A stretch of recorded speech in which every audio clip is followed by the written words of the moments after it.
El libro de los espíritus. Mundo espírita, capítulo 11. Los tres reinos. 1. Los minerales y las plantas. Pregunta 585. ¿Qué concepto formáis de la división de la naturaleza en tres reinos? ¿O bien en dos clases, los seres orgánicos y los seres inorgánicos? Algunos hacen de la especie humana una cuarta clase. ¿Cuál de estas divisiones es preferible? Respuesta. Todas son buenas, pues dependen del aspecto en que se las tome. En el material, solo hay seres orgánicos e inorgánicos, pero bajo el punto de vista moral, evidentemente hay 4 grados. Comentario de Allan Kardec. Estos 4 grados tienen en efecto caracteres marcados, aunque parezca que se confunden sus límites. La materia inerte, que constituye el reino mineral, solo tiene una fuerza mecánica. Las plantas, compuestas de materia inerte, están dotadas de vitalidad. Los animales, compuestos de materia inerte, dotados de vitalidad, tienen además una especie de inteligencia instintiva limitada con conciencia de su existencia y de su individualidad. El hombre, teniendo todo lo que hay en las plantas y en los animales, domina todas las otras clases por una inteligencia especial, indefinida, que le da conciencia de su porvenir, percepción de las cosas extramateriales y conocimiento de Dios. Pregunta 586. ¿Las plantas tienen conocimiento de su existencia? Respuesta. No. No piensan y solo tienen vida orgánica. Pregunta 587. ¿Las plantas experimentan sensaciones? ¿Sufren cuando se las mutila? Respuesta. Las plantas reciben impresiones físicas que obran en la materia, pero no tienen percepciones, y por consiguiente no tienen sentimiento de dolor. Pregunta 588. ¿La fuerza que atrae unas plantas a otras es independiente de su voluntad? Respuesta. Sí. Puesto que no piensan. Es una fuerza mecánica de la materia que obra en la materia, y no podrían oponerse a ella. Pregunta 589. Ciertas plantas, tales como la sensitiva y la dionea por ejemplo, tienen movimientos que revelan una gran sensibilidad, y en ciertos casos, una especie de voluntad, como la última cuyos lóbulos apresan a las moscas que se posan en ellos para chuparles el jugo, y a las cuales parece que tiende una red para matarlas. ¿Estas plantas están dotadas de la facultad de pensar? ¿Tienen voluntad y forman una clase intermedia entre la naturaleza vegetal y la animal? ¿Son una transición de la una a la otra? Respuesta. Todo es transición en la naturaleza, por el hecho de que nada es semejante y todo se enlaza. Las plantas no piensan, y por consiguiente no tienen voluntad. La ostra que se abre, y todos los otros zofitos no piensan, solo tienen instinto ciego y natural. Comentario de Allan Kardec. La organización humana nos ofrece ejemplos de movimientos análogos sin intervención de la voluntad, como en las funciones digestivas y circulatorias. El píloro se cierra al contacto de ciertos cuerpos para negarles el paso. Lo mismo debe suceder en la sensitiva, en la cual los movimientos no implican en manera alguna la necesidad de una percepción y menos aún de la voluntad. Pregunta 590. ¿No tienen las plantas, como los animales, un instinto de conservación que las conduce a buscar lo que les es útil, y a huir de lo que puede serles nocivo? Respuesta. Si se quiere es una especie de instinto, lo cual depende de la acepción que se dé a la palabra, pero es puramente mecánico. Cuando en las operaciones químicas veis cómo se reúnen dos cuerpos, es porque se conviene, es decir, porque existe afinidad entre ellos. ¿Mas no lo llamáis instinto? Pregunta 591. En los mundos superiores, ¿las plantas son como los otros seres, de naturaleza más perfecta? Respuesta. Todo es más perfecto, pero las plantas siempre son plantas, como los animales y siempre hombres los hombres. 2. Los animales y el hombre. Pregunta 592. Si en cuanto a inteligencia comparamos al hombre y a los animales, parece difícil de establecer la línea demarcatoria, porque ciertos animales, bajo aquel aspecto, son notoriamente superiores a ciertos hombres. ¿Semejante línea puede ser establecida con precisión? Respuesta. Acerca de este punto no están muy acordes vuestros filósofos, queriendo los unos que el hombre sea un animal y otros que el animal sea un hombre. Todos se equivocan. El hombre es un ser especial que se rebaja mucho a veces o que puede elevarse también mucho. En lo físico, El hombre es como los animales, y está mucho menos provisto que muchos de ellos, pues la naturaleza ha dado a estos todo lo que aquel se ve obligado a inventar con su inteligencia para su conservación y satisfacción de sus necesidades. Su cuerpo se destruye como el de los animales, es cierto, pero su espíritu tiene un destino, que solo él puede comprender, porque solo él es completamente libre. Pobres hombres que os rebajáis hasta el bruto. ¿No sabéis distinguiros de él? Reconoced al hombre en el pensamiento de Dios. Pregunta 593. ¿Puede decirse que los animales no obran más que por instinto? Respuesta. He ahí otro de vuestros sistemas. Cierto es que el instinto domina en la mayor parte de los animales. Pero ¿no ves que los hay que obran con voluntad determinada? Tienen pues, inteligencia, pero limitada. Comentario de Allan Kardec. Además del instinto, ¿no podría negarse a ciertos animales actos combinados, que denotan una voluntad de obrar en un sentido determinado y según las circunstancias? Hay pues en ellos una especie de inteligencia, pero cuyo ejercicio está más exclusivamente concentrado en los medios de satisfacer sus necesidades físicas y de atender a su conservación. En ellos nada de creación se ve, nada de mejoramiento. Cualquiera que sea el arte que en sus trabajos admiremos, lo que antes hacían, lo hacen actualmente, ni mejor, ni peor, siguiendo formas y proporciones constantes e invariables. El pequeñuelo, alejado de los de su especie, no deja de construir su nido conforme al mismo modelo, sin haber recibido instrucción alguna. Si algunos son susceptibles de cierta educación, su desarrollo intelectual, siempre encerrado en estrechos límites, débese a la acción del hombre sobre una naturaleza flexible, porque no tienen ningún progreso propio, y aun aquel es efímero y puramente individual, pues el animal abandonado a sí mismo, no tarda en regresar a los límites marcados por la naturaleza. Pregunta 594. ¿Los animales tienen un lenguaje? Respuesta. Si quieres decir un lenguaje formado de palabras y de sílabas, no. Pero un medio de comunicarse sí. Y se dicen muchas más cosas de las que vosotros creéis. Su lenguaje, empero, está limitado como sus ideas, a sus necesidades. Pregunta 594a. ¿Hay animales que carecen de voz? ¿Parece que estos no tienen lenguaje? Respuesta. Se comprenden por otros medios. ¿No tenéis vosotros más que la palabra para comunicaros? ¿Qué dices de los mudos? Dotados los animales de la vida de relación, tienen medios de advertirse y de manifestar las sensaciones que experimentan. ¿Crees que los peces no se entienden entre sí? ¿El hombre no tiene el privilegio exclusivo del lenguaje? Pero el de los animales es muy distinto y está limitado por el círculo de sus necesidades e ideas, al paso que el hombre es perfectible y se presta a todas las concepciones de su inteligencia. Comentario de Allan Kardec. En efecto, los peces que emigran en masa, como las golondrinas que obedecen al jefe que las guía, deben tener medios de avisarse, entenderse y concretarse. ¿Acaso lo hagan a merced de una vista más penetrante que les permite distinguir las señales que se hacen? ¿Acaso la misma agua sea un vehículo que les transmite ciertas vibraciones? Cualquiera que sea, es incontestable que tienen un medio de entenderse, lo mismo que todos los otros animales privados de la voz y que trabajan en comunidad. Y después de esto, hemos de admirarnos de que los espíritus puedan comunicarse entre sí, sin el empleo de la palabra articulada. Pregunta 595. ¿Los animales tienen el libre albedrío de sus actos? Respuesta. No son simples máquinas, como creéis vosotros, pero su libertad de acción está limitada a sus necesidades, y no puede compararse con la del hombre. Siendo en mucho inferiores a él, no tienen los mismos deberes. Su libertad está restringida a los actos de la vida material. Pregunta 596. ¿De dónde procede la aptitud de ciertos animales para imitar el lenguaje del hombre, y por qué semejante actitud se observa más en las aves que en los monos, por ejemplo, cuya conformación es la más análoga a la de aquel? Respuesta. Conformación particular de los órganos de la voz, secundada por el instinto de imitación. El mono imita los gestos, y ciertas aves la voz. Pregunta 597.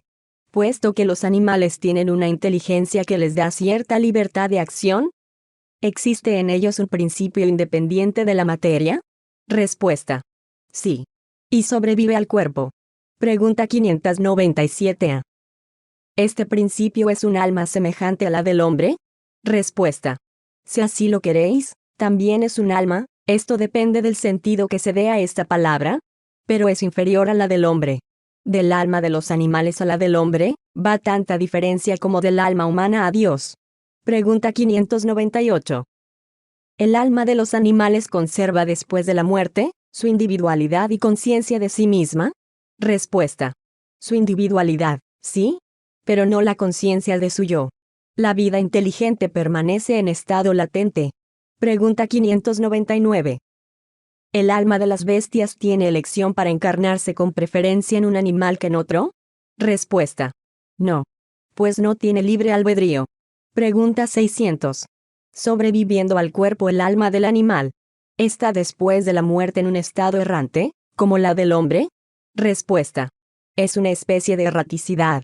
Porque no está unida a un cuerpo, pero no es un espíritu errante. El espíritu errante es un ser que piensa y obra por su libre voluntad. El de los animales no tiene la misma facultad. La conciencia de sí mismo es el atributo principal del espíritu. El espíritu del animal es clasificado después de la muerte por los espíritus, que de ello están encargados, y casi enseguida utilizado. No tiene tiempo de ponerse en relación con otras criaturas. Pregunta 601. ¿Siguen los animales una ley progresiva como el hombre? Respuesta. Sí. Y por esto en los mundos superiores, donde están más adelantados los hombres, lo están también los animales que tienen medios más desarrollados de comunicación, pero son siempre inferiores y están sometidos al hombre. Son sus servidores inteligentes. Comentario de Allan Kardec. Nada hay en esto de extraordinario. Supongamos a nuestros más inteligentes animales, al caballo, al perro, al elefante, dotados de una conformación apropiada a los trabajos manuales. ¿Qué de cosas no harían bajo la dirección del hombre? Pregunta 602. ¿Los animales progresan como el hombre, en virtud de su voluntad o por la fuerza de las cosas? Respuesta. Por la fuerza de las cosas, y por esto no existe expiación para ellos. Pregunta 603. ¿En los mundos superiores conocen a Dios los animales? Respuesta. No. El hombre es para ellos un Dios, como en otro tiempo los espíritus fueron dioses para el hombre. Pregunta 604. Siendo siempre inferiores al hombre los animales, aunque perfeccionados en los mundos superiores, resultaría que Dios ha creado seres intelectuales perpetuamente condenados a la inferioridad, lo que parece no estar conforme con la unidad de miras y de progreso que en todas sus obras se observa. Respuesta. Todo se encadena en la naturaleza por lazos que no podéis ver aún, y las cosas en apariencia más disparatadas tienen puntos de contacto que nunca llegará a comprender el hombre en su actual estado. Puede entreverlas por un esfuerzo de su inteligencia, pero solo cuando ésta haya adquirido todo su desarrollo y se haya emancipado de las preocupaciones del orgullo y de la ignorancia, podrá ver claramente la obra de Dios. Hasta entonces sus ideas limitadas le harán ver las cosas bajo un aspecto mezquino y restringido. Entended bien que Dios no puede contradecirse, y que en la naturaleza todo se armoniza por medio de leyes generales, que nunca se separan de la sublime sabiduría del Creador. Pregunta 604a. ¿La inteligencia es una propiedad común, un punto de contacto entre el alma de las bestias y la del hombre? Respuesta. Sí. Pero los animales solo tienen la inteligencia de la vida material. En el hombre la inteligencia da la vida moral. Pregunta 605. Si se consideran todos los puntos de contacto que existen entre el hombre y los animales, ¿no pudiera creerse que el hombre posee dos almas, el alma animal y el alma espiritista, y que si no contase con esta última, podría vivir, pero como el bruto, o dicho de otro modo, que el animal es un ser semejante al hombre, exceptuando el alma espiritista? Y de aquí resultaría que los instintos buenos y malos del hombre serían efecto del predominio de una de estas dos almas. Respuesta. No. El hombre no tiene dos almas, sino que el cuerpo tiene sus instintos que son resultado de la sensación de los órganos. Solo existe en él una naturaleza doble, la animal y la espiritual. Por el cuerpo participa de la naturaleza de los animales y de sus instintos. Por su alma, de la de los espíritus. Pregunta 605a. Así pues, además de sus propias impresiones de que ha de despojarse el espíritu, ¿debe luchar también con la influencia de la materia? Respuesta. Sí. Y mientras más inferior es, más estrechos son los lazos entre el espíritu y la materia. ¿Acaso no lo estáis viendo? ¿No? El hombre no tiene dos almas, pues ésta es siempre única en un solo ser. El alma del animal y la del hombre son distintas entre sí, de modo que el alma del uno no puede animar el cuerpo creado para el otro. Pero si el hombre no tiene alma animal que le ponga por sus pasiones al nivel de los animales, ¿tiene el cuerpo que con frecuencia le rebaja hasta ellos? Porque el cuerpo es un ser dotado de vitalidad que tiene instintos, pero ininteligentes y limitados al cuidado de su conservación. Comentario de Allan Kardec. Encarnándose el espíritu en el cuerpo del hombre, le trae el principio intelectual y moral que le hace superior a los animales. Las dos naturalezas que en el hombre existen dan a sus pasiones dos orígenes diferentes, provienen las unas de los instintos de la naturaleza animal, y las otras de las impurezas del espíritu, que simpatizan más o menos con los groseros apetitos animales. Purificándose el espíritu, se emancipa poco a poco de la influencia de la materia. Bajo semejante influencia se aproxima al bruto. Y libre de ella, se eleva a su verdadero destino. Pregunta 606. ¿De dónde toman los animales el principio inteligente que constituye la especie particular de alma de que están dotados? Respuesta. Del elemento inteligente universal. Pregunta 606a. La inteligencia del hombre y la de los animales. ¿Dimanan, pues, de un principio único? Respuesta. Sin duda alguna. Pero en el hombre ha experimentado una elaboración que la hace superior a la que animal bruto. Pregunta 607. Se ha dicho que el alma del hombre en su origen, es el estado de infancia en la vida corporal, que apenas destella su inteligencia y que se ensaya en la vida. ¿Dónde pasa el espíritu por esta primera fase? Respuesta. En una serie de existencias que precede al período que llamáis humanidad. Pregunta 607a. Parece, pues, que el alma ha sido el principio inteligente de los seres inferiores de la creación. Respuesta. ¿No hemos dicho que todo se encadena y tiende a la unidad de la naturaleza? En esos seres que estáis muy lejos de conocerlos en su totalidad, se elabora el principio inteligente, se individualiza poco a poco y se ensaya en la vida, como hemos dicho. Este es hasta cierto punto un trabajo preparatorio, como el de germinación, después del cual el principio inteligente experimenta una transformación y se convierte en espíritu. Entonces empieza para él el período de la humanidad, y con él la conciencia de su porvenir, la distinción del bien y del mal y la responsabilidad de sus actos, como después del período de la infancia viene el de la adolescencia, luego la juventud, y en fin la edad madura. Por lo demás, nada de humillante tiene este origen para el hombre.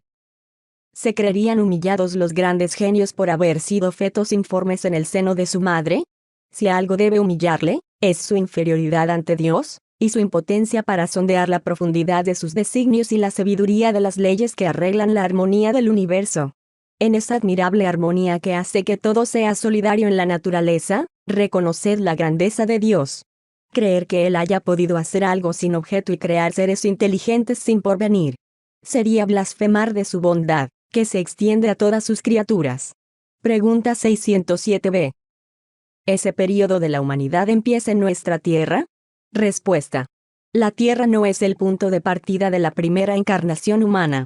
El período de la humanidad empieza generalmente en mundos más inferiores aún, lo cual, sin embargo, no es una regla absoluta. Y podría ser que un espíritu desde su principio humano fuese apto para vivir en la Tierra. Este caso no es frecuente y constituye más bien una excepción. Pregunta 608. ¿El espíritu del hombre tiene después de la muerte conciencia de las existencias que han precedido a su período de humanidad? Respuesta. No. Porque solo desde este período empieza para él su vida de espíritu, y apenas se acuerda de sus primeras existencias como hombre, absolutamente lo mismo como el hombre no se acuerda de los primeros tiempos de su infancia y menos aún del tiempo que ha pasado en el seno de su madre. He aquí por qué os dicen los espíritus que no saben cómo han principiado. Pregunta 609. Una vez entrado en el período de la humanidad el espíritu, ¿conserva vestigios de lo que era anteriormente, es decir, del estado en que se encontraba en el período que podría llamarse antehumanitario? Respuesta. Según la distancia que separan los dos períodos y el progreso realizado durante algunas generaciones, ¿puede haber un reflejo más o menos pronunciado del estado primitivo? Porque nada se verifica en la naturaleza por transición brusca. Siempre existen eslabones que ligan las extremidades de la serie de seres y acontecimientos, pero semejantes vestigios se borran con el desarrollo del libre albedrío.